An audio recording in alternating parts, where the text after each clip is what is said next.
This is the Rich Dad Radio Show. The good news and bad news about money. Here's Robert Kiyosaki. Hello. It's Robert Kiyosaki, the Rich Dad Radio Show, the good news about money. So way back in 1999, I started writing about this thing called the biggest crash in history coming. And I said it would come around 2016. Well, I was about a year and a half off. The crash began in September of 2018. And what's going to cause the crash is pensions, retirement plans. And so I'm still hold to my guns. I said, I want you to listen to this program because we're talking about one of the biggest financial crises hitting my generation, which is the baby boom generation. And many of them, as you know, don't have much to fall back on. And if there's a crash, many 401ks, many public pensions and private pensions, and things will go to hell. So that's why we have the Rich Dad Radio Show to prepare you, and you can make up your own mind what you want to do. But the biggest crash has already started, and it has to do with pensions. How long it'll take to come to fruition, nobody knows. So our special guest today is Ted Seidel. He's the founder of Benchmark Financial Services Incorporated. He is an authority on investment management, security matters, and retirement systems. Benchmark is a firm that pioneered the emerging field of forensic investigations of the money management industry and has conducted intelligence investigations worldwide involving excess of $1 trillion in assets under management. So he's looking for the crooks inside our pension plans. So today you're going to learn a lot about why our pension system is the next subprime crash. So welcome to the program, Ted. Thank you for inviting me. Hey, we were talking before we got on air. You have a very interesting underlying interesting background. And we started by saying you don't have a high school diploma. So would you tell the audience how that happened? Sure. People often ask me how I got involved in the forensic work that I do. I grew up overseas in the Caribbean, South America, and East Africa. And at age 16, my father disappeared in Africa, in Uganda, East Africa. And nobody knew what had happened to him. So I came back to the United States just before my 17th birthday. I had not gone to high school in the United States, not gone to 10th, 11th, or 12th grade. And I was essentially an orphan and penniless. Since my father had disappeared in East Africa and they couldn't find his body, his estate couldn't be probated, his life insurance wouldn't pay, his Social Security survivor benefits wouldn't pay. He was missing and presumed dead, but not legally declared dead. So, fortunately, on the education front, I was able, within a year, I was accepted early into college. And so I went straight into college after 10th grade without ever getting a high school diploma. So the bad news is I never got a high school diploma. The good news is I got accepted into college early. And you went to law school and all that? Yeah, after graduating from college, I went to law school and became a lawyer after that. But it was a very difficult time, and that experience of I had to bring a lawsuit against a foreign dictator, against Idi Amin, the president of Uganda, an international lawsuit, hiring a team of lawyers in Washington, D.C.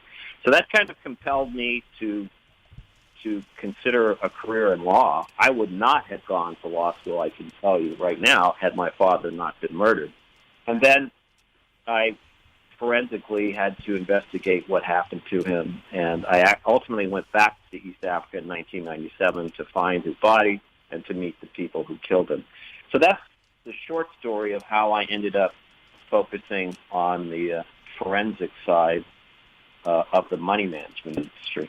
In general parlance, sometimes people call you a whistleblower, but also the word is forensic. You go back in and you look into the records of things, and that's how you became, quote-unquote, a whistleblower. What does that mean to the general public? Well, being a whistleblower means that you become aware of wrongdoing.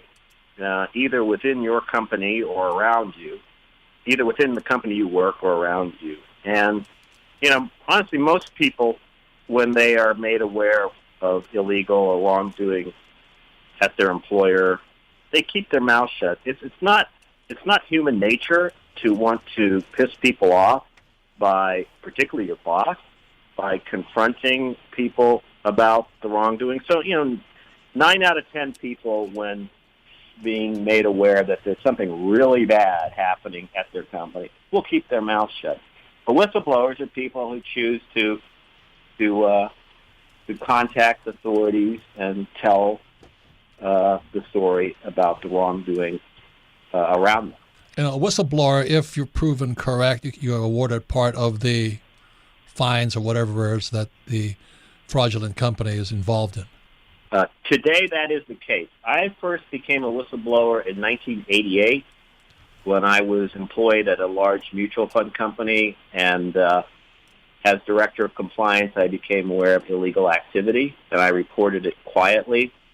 It's what's called blowing a silent whistle. I did not go public.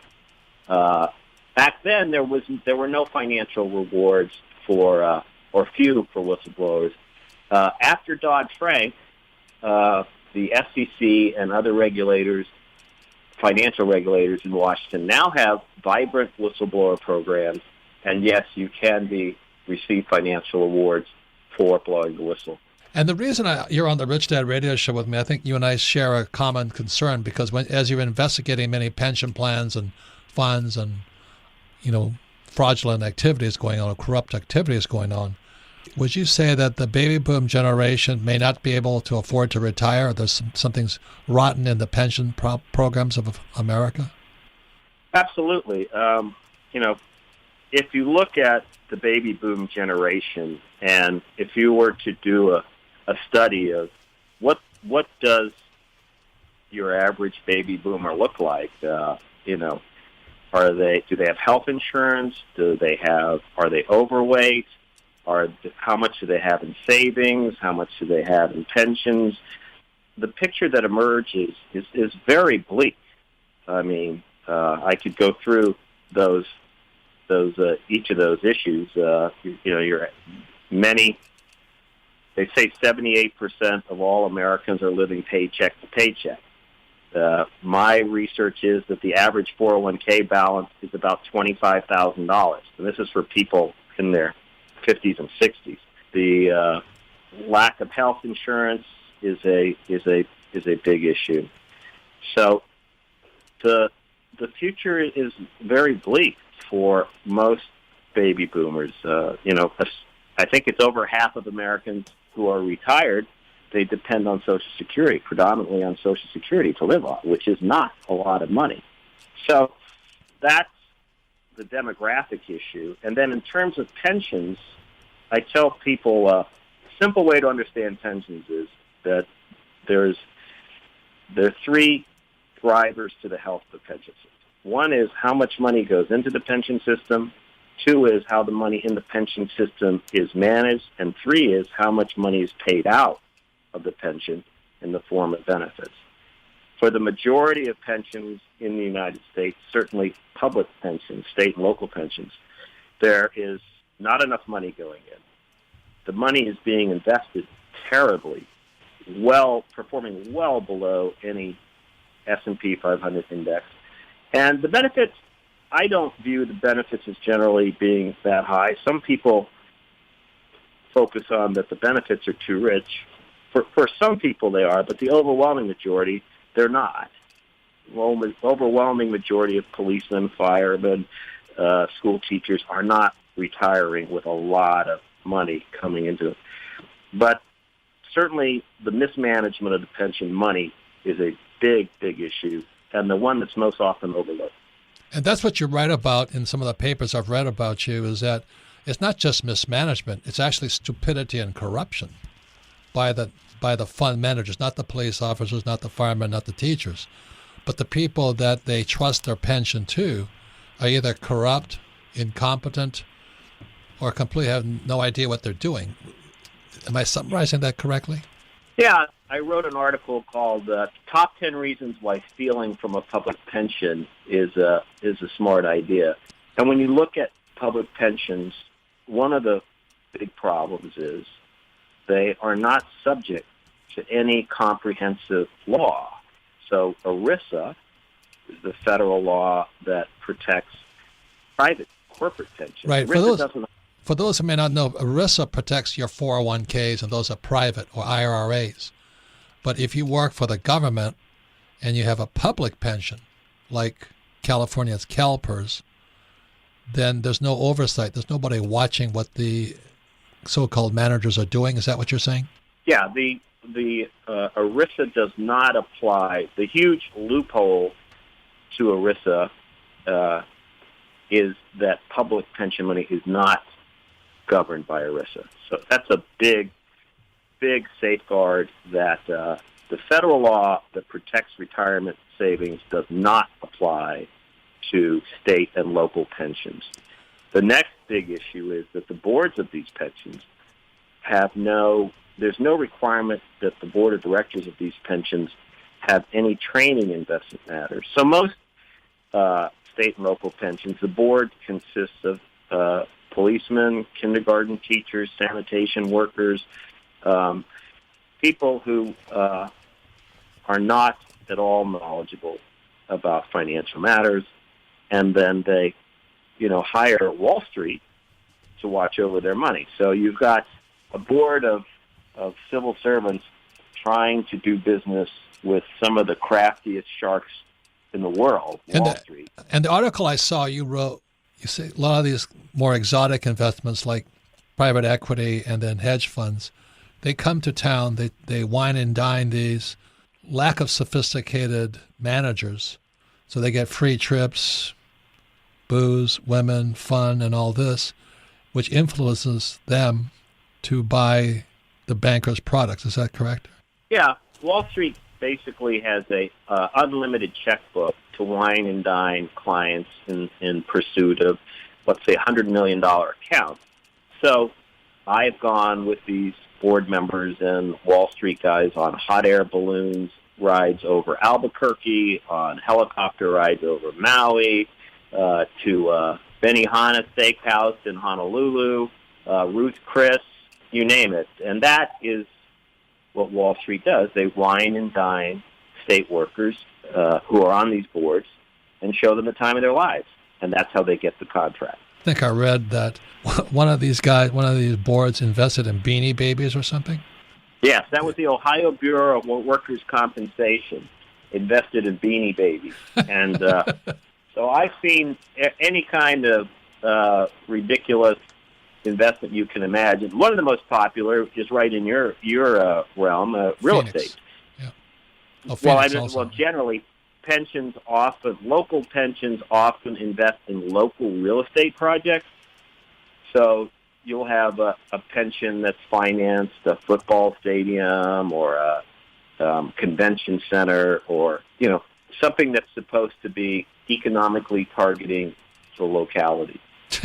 So, Ted, this is very interesting. When we come back, we'll go into more into it. But if you wouldn't mind, I think the issue is, what does the average person do, especially if you are one of those pensioners in a public pension plan. You have enough trouble if you're in a private one, like a 401k or IRA. But if you're in a public one, like CalPERS out of California or the Rhode Island system, what can you do? So, once again, this is Robert Kiyosaki. This has been one of the reasons we formed the Rich Dad Company. It's because we have no financial education in our schools. And the people that ripped us off during the subprime mortgage era are ripping us off in the pension area. When we come back, you'll find more from Ted Seidel, the founder of Benchmark Financial Services, and he's an insider who's blown the whistle on some of these corrupt and mismanaged pension funds. You're listening to The Rich Dad Radio Show with Robert Kiyosaki. Don't be like Charlie. Charlie is that do-it-yourselfer who does himself in. Do-it-yourself is good for tile and grout. It is not good for asset protection. Charlie thought he'd save a few dollars forming his LLC online. With no guidance, he did it wrong. When he sold the property, he lost thousands and thousands of dollars. He did himself in by trying to do it himself. Don't burn yourself. Use Corporate Direct to set up and maintain your LLCs and corporations. Corporate Direct is owned and operated by attorney and rich dad advisor Garrett Sutton. Garrett wrote the bestsellers Loopholes of Real Estate and Start Your Own Corporation. He is Robert Kiyosaki's attorney for asset protection. He and his team will do it right. Visit them at corporatedirect.com or call 800-600-1760. Mention Rich Dad and receive $100 off your formation fee. That's corporatedirect.com. corporatedirect.com. What is your number one expense in life? Your number one expense. It's taxes. And I've asked the question is, how come there's no financial education in school, but why isn't there education on taxes either? You know, they tell you to save money, which is stupid. They tell you to invest in the stock market, which is stupid. But what they teach you about taxes. So here we have Rich Dad advisor Tom Wheelwright. We're talking about his revision for his book, Tax-Free Wealth. Welcome, Tom. Thanks, Robert.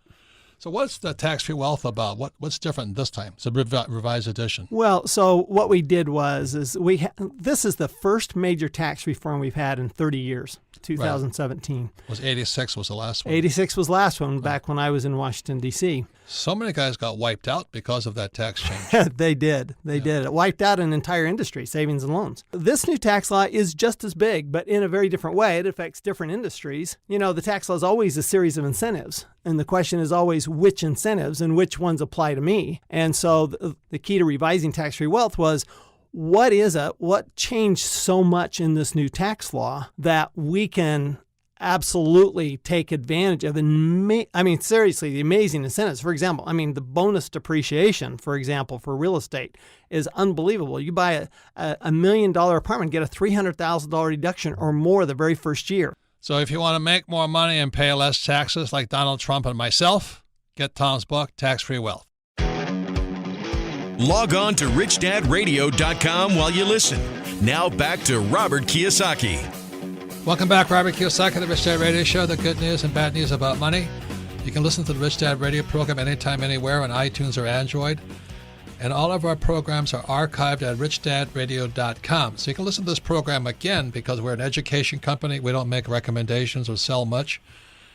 And if you listen to this program again with Ted Seidel, founder of Benchmark Financial Services, but more importantly, if you're in a public pension or you have a relative that's in a public pension, this is a very important program for you. So listen to this program again, then have your friends, family, or business associates listen to it, because my prediction is this pension crisis is going to be the next subprime crisis. This one could be the very big one.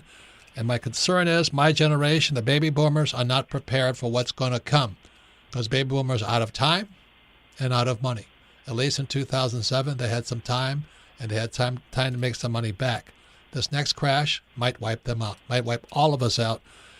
And if you're a millennial or a child of a baby boomer, pay especially close attention to this and discuss it with your baby boomer parent or grandparent. So once again, our guest today is Ted Seidel. He is the founder of Benchmark Financial Services. So, Ted, thank you for being on this program.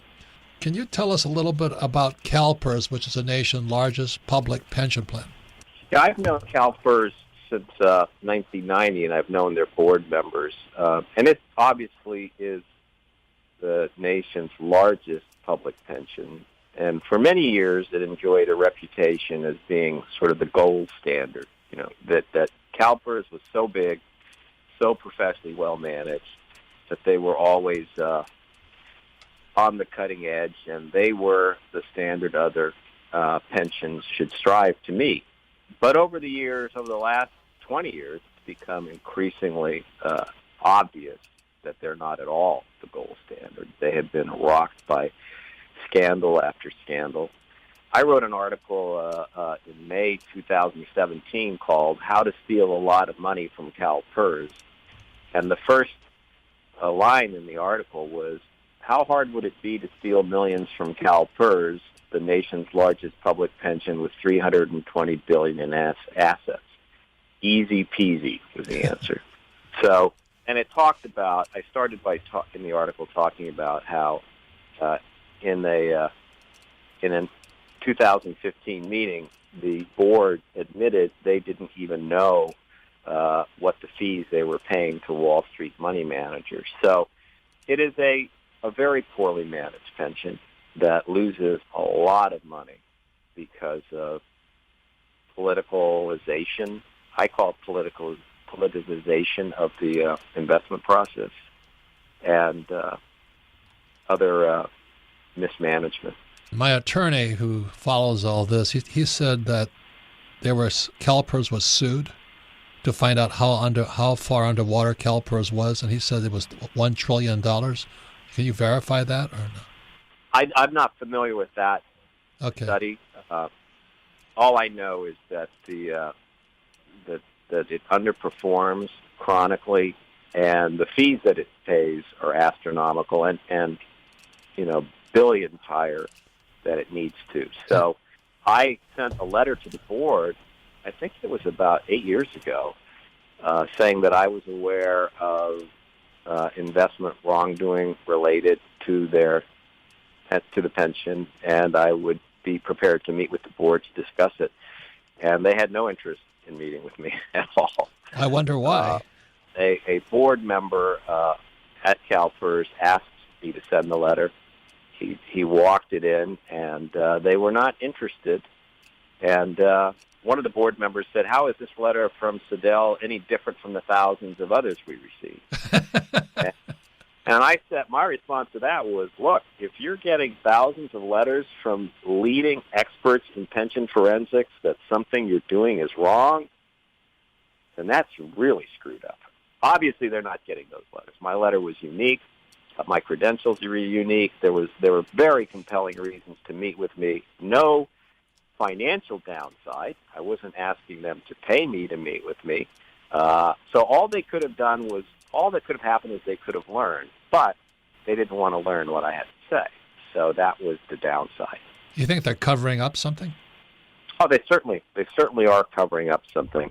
One of the good things about public pensions for your listeners is that they are public. Their minutes of meetings, their contracts and things are generally available under state public records or Freedom of Information Act law. So your listeners should, if they have concerns, write to the pension and ask to see the documents. Most public pensions, all the ones I'm aware of today, have websites and post a lot of the documents about the pension, performance reports.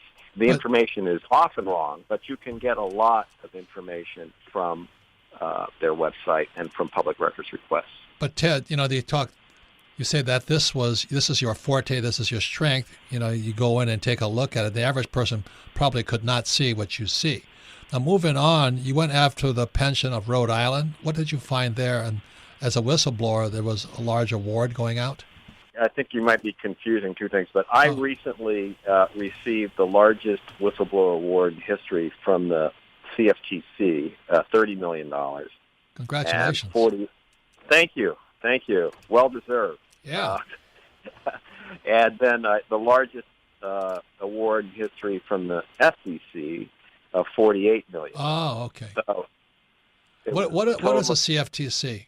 The CFTC is like the SEC, but they regulate commodities trading, the commodities markets, and the SEC regulates the securities markets. Most mutual funds, for example, invest in commodities and stocks. Most mutual funds do futures, options, whatever, as well as investing in stocks and bonds. Okay. So that was the biggest whistleblower award in history that I received, total of $78 million.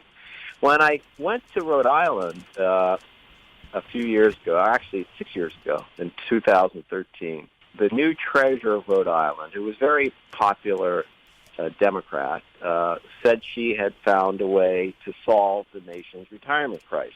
And the way to do that was to get workers to agree to accept less benefits than they'd been promised.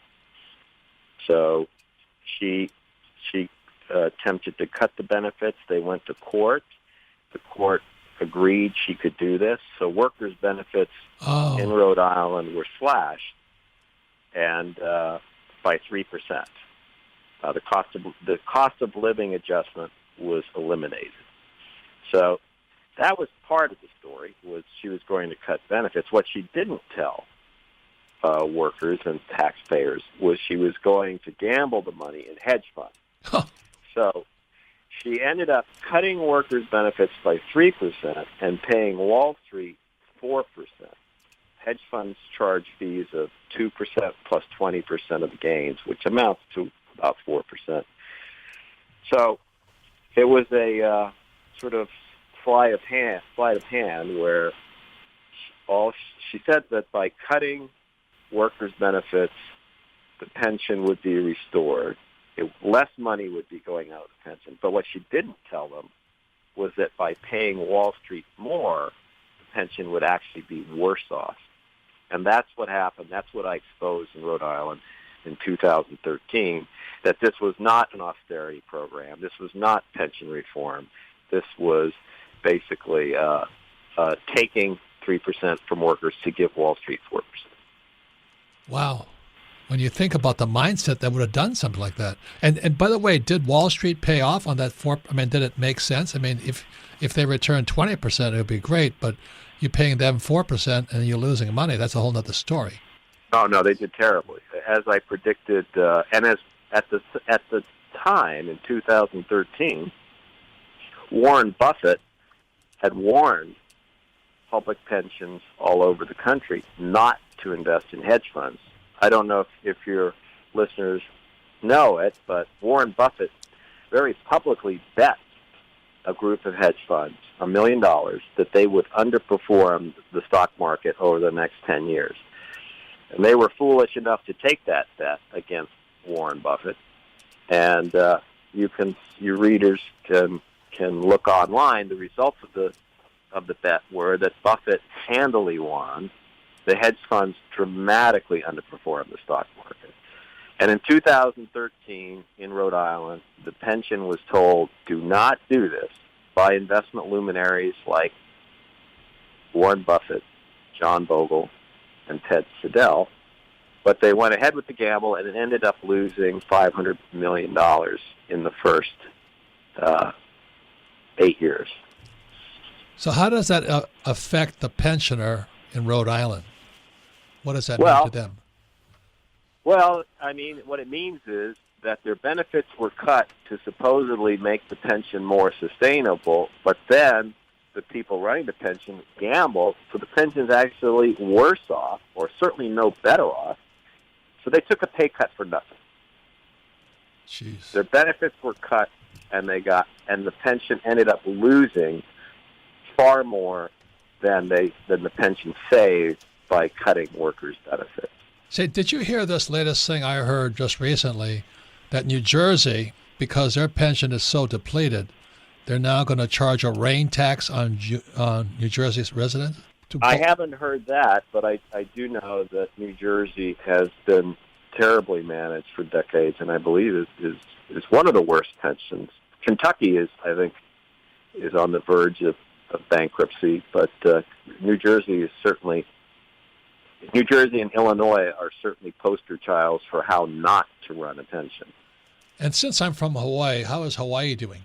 I haven't checked on Hawaii lately. There was an investigation I was proposing to do in Hawaii about, and that was 15 years ago. You know, the first public pension to fail was Saipan.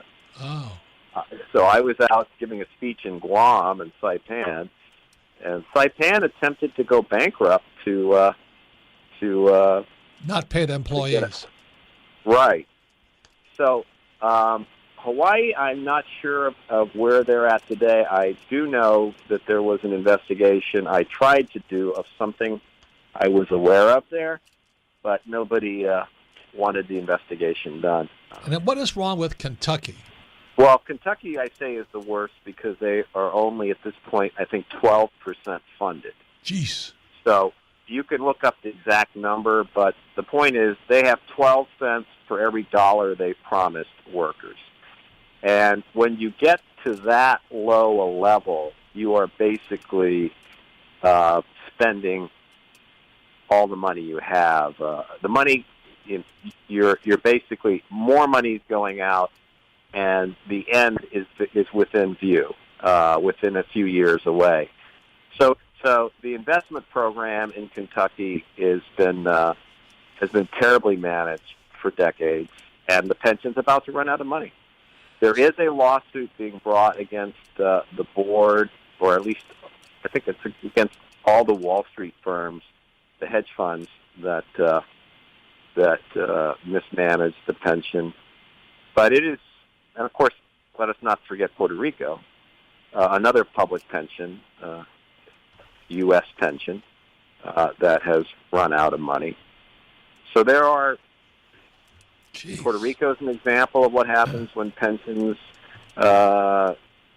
expire. Saipan is an example. Kentucky is an example. And then Illinois and New Jersey and many other states are, Connecticut are cases where the amount of money the pension owes is just astronomically greater than the amount of money that's actually in the pension. So the final question then is, if I'm living in Kentucky or Saipan or Puerto Rico or Illinois or California, I'm counting on CalPERS, what can a person do? Let's say you're 60 years old, you're set to retire in a few years, and your pension's about to go bust. Do you have any suggestions for them? What you can do is because they're public pensions, you can request documents, get information, you can see if you can attend meetings, you can go to the website. And what I encourage people to do is to have an investigation done of the pension of your own. I crowdfunded an investigation of on behalf of workers in Rhode Island. They raised $30,000 to have me investigate what was going on in the pension. And so nowadays, and that can be, as little as like $100 per person, or less, $50 per person. In California, the pension is so big, has so many participants, that to have an independent professional expert review done would really cost the workers less than an evening out for dinner. So I would suggest it is. The crowdfunding, the internet offers that possibility because, as you say, they can get the documents, but unless you're an expert in the field, you're not going to know what to make of it. Correct. Well, but Ted, I would encourage people to be a thorn in the side of these systems. Let the people running these systems know members are concerned and are active and are going to be watching them. Well, Ted, thank you very much. Wish you had more time. I'd like to have you come back on this program. But thank you for doing what you're doing, and especially to, be a whistleblower, but be a great informant and teacher on a very important crisis facing America today. So thank you again, Ted. Thank you. And we come back and go into the most popular part of our program, which is Ask Robert. You're listening to The Rich Dad Radio Show with Robert Kiyosaki. Don't be like Charlie. Charlie is that do-it-yourselfer who does himself in. Do-it-yourself is good for tile and grout. It is not good for asset protection. Charlie thought he'd save a few dollars forming his LLC online. With no guidance, he did it wrong. When he sold the property, he lost thousands and thousands of dollars. He did himself in by trying to do it himself. Don't burn yourself. Use Corporate Direct to set up and maintain your LLCs and corporations. Corporate Direct is owned and operated by attorney and rich dad advisor Garrett Sutton. Garrett wrote the bestsellers Loopholes of Real Estate and Start Your Own Corporation. He is Robert Kiyosaki's attorney for asset protection. He and his team will do it right. Visit them at corporatedirect.com or call 800-600-1760. Mention Rich Dad and receive $100 off your formation fee. That's corporatedirect.com. corporatedirect.com. It pays to listen. Now back to Robert Kiyosaki and the Rich Dad Radio Show. Welcome back. Robert Kiyosaki, the Rich Dad Radio Show, the good news and bad news about pensions. And again, I want to thank Ted Seidel. He's He's talking about the next retirement crisis. I've been concerned about this for years. That's why I wrote Rich Dad's Prophecy, how the biggest stock market crash is coming. And what you'll find out why the crash is coming is the very people that brought us the crash of 2007, 2008 are the very same organizations that will bring us a crash of pensions. It's Goldman Sachs, Bear Stearns, Lehman Brothers. They're all some of them out of business. But the very same problem still exists. And instead of the homeowners getting ripped off, this time it's going to be the pensioners ripped off. So that's where the next crash is coming from, and that's why I wrote Rich Dad's Prophecy a while ago. So anyway, I want to thank Ted. His website is benchmarkalert.com. Please get his articles. He's a very prolific writer. He's a great writer, and you'll learn a lot more. So once again, you can listen to the Rich Dad Radio Show anytime, anywhere on iTunes or Android, and all our programs are archived at richdadradio.com. We archive them so you can listen to this program again. And after you listen to this again, you'll hear a lot more, you'll learn a lot more, but most importantly, get your friends, family, and business associates to listen to this program and discuss it. Because trust me, this is the next crisis, and it's on its way right now. And the worst thing is baby boomers my age are out of time and out of money. So even if you're a young person, you're going to say, well, what happens if my father or my grandfather has no place to live, or his retirement is gone? What happens if his pension is bankrupt? What do I do then? What do I do about taking care of his health or her health? That's why this Rich Dad program is created, so you get an insider view that Wall Street or Bubble Vision or the papers will never report. So anyway, thank you to Ted Seidel. And what's the first question? Our question today, Robert, comes from Sophia in New York. Favorite book, Rich Dad, Poor Dad. She says, Robert, I hear you ringing the bell on the coming pension crisis. I'm nearing retirement age, but I'm fearful that something will happen and I'm somehow not going to be able to access my pension in my retirement years. Do you know what happens to people's pensions if a company closes or files for bankruptcy? Well, first of all, thank you for paying attention to the Rich Dad Radio Show, and I feel for you right now. As you know, the story of my rich dad and poor dad was my poor dad lost his job at 50, and he never recovered. He had nothing. He spent his pension trying to start a business, and he had nothing. So if there's a compelling reason for me to create the Rich Dad Company and talk and speak, it's because we're facing a crisis. I don't think anybody knows how big this crisis is. I mean, I don't.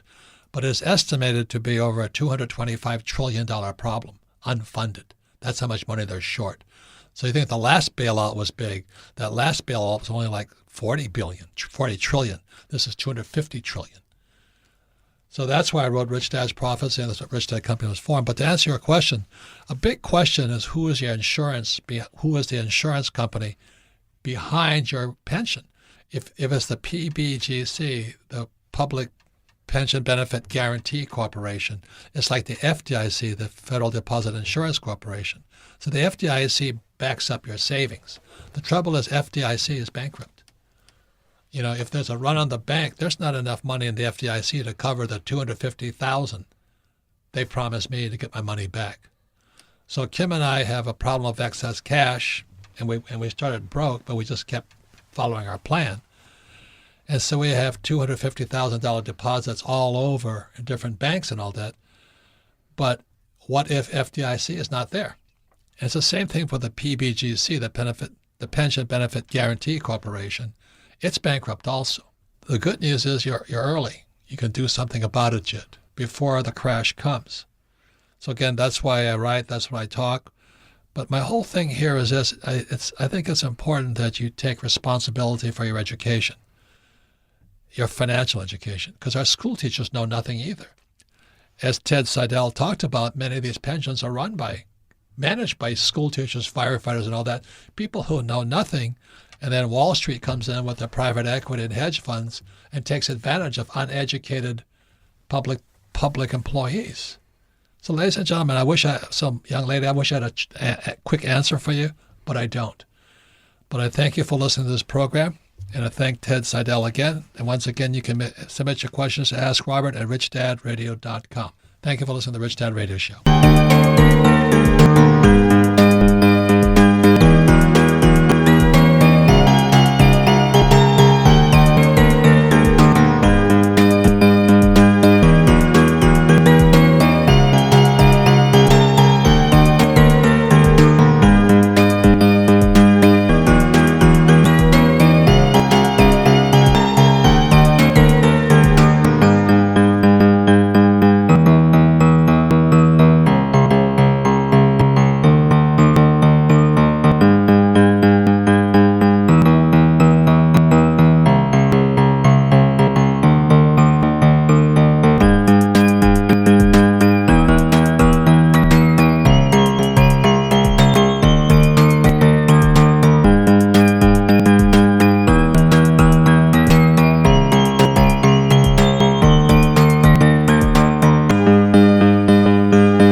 Tôi